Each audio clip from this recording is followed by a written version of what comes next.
महात्मा गांधी हिंदी राजभाषा प्रचार समिती परीक्षेत ललित पाटील व ममता पाटील प्रथम क्रमांकाचे मानकरी।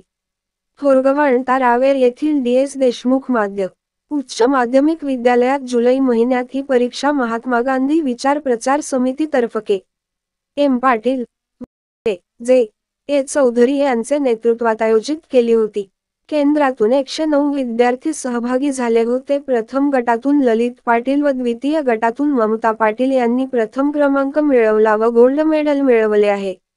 सहभागी सर्व विद्यार्थ्यांना प्रमाणपत्र व छोटे मेडल। कार्यक्रमाचे अध्यक्ष रवींद्र चौधरी व संस्थेचे उपाध्यक्ष उमाकांत बावस्कर, संचालक तथा शालेय समिती सदस्य मधुकर कोले, मुख्याध्यापक एस.एस. वैष्णवी मान्यवरांच्या शुभ हस्ते देण्यात आले आहे।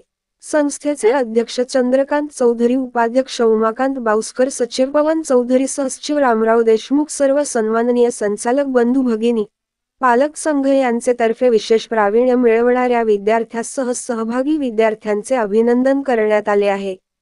मुख्याध्यापक एस.एस. वैष्णव यांनी परीक्षा समितीचे कौतुक केले आहे। कार्यक्रमाचे सूत्रसंचालन वाय.जे. यांनी तर आभार के.एम. पाटील यांनी मानले।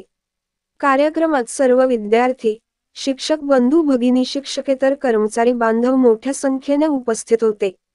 मनोहर लोणे, दिव्य महाराष्ट्र न्यूज, थोरगव्हाण।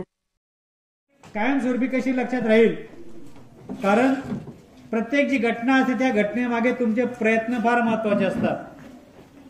तुमचा सहभाग घेणं, प्रयत्न करणं आणि त्याच्यातून यश मिळवणं, हे 3 स्टेप आहेत। आणि त्या 3 स्टेप्स तुम्ही यशस्वीपणे जर पार केल्या आणि तुमच्या पाठीवर जर कौतुकाची थाप पडली, तुमचं कौतुक केलं गेलं, तर निश्चितच तुम्ही एक मॉडेल होतात, तुम्ही एक आदर्श ठरतात आणि तुमचं अनुकरण मग तुमच्या इतर जे काही विद्यार्थी जे कशातच भाग घेत नाही त्यांनाही वाटतं की चला आपण पण सहभाग घेऊया, आपल्याला पण इथं बोलवलं जाईल।